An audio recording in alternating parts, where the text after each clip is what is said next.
Միրզոյանի հայտարարությունը սահմանադրության մասով ադրբեջանական ինչով էր կարևոր։ Որովհետև Թուրքիայում արվել եւ թուրքական լրագրողները այդ մասը վերցրել են եւ տարածել են։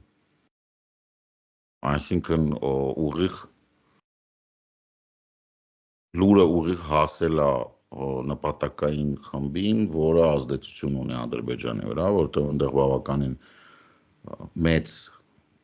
մաս այդ հարցազրույցում նվիրված էր հայ-ադրբեջանական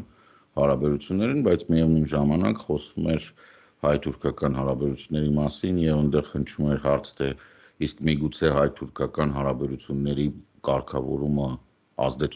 դրական ազդեցություն կունենա ադրբեջանական խաղաղության պայմանագրի ստորագրության։ Պարզավոր լրագրողը առանձնապես տեղյակ չի, ինչպես եւ բոլորը Թուրքիայում։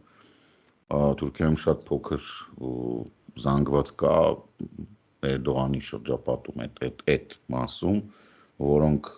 լավ տեղեկացված են, թե ինչ է կատարվում Հարավային Կովկասում, բոլոր մնացածի համար Հարավային Կովկասը 4-րդ թե 5-րդ կարևորություն ունի, եթե ընդհանրապես ունի։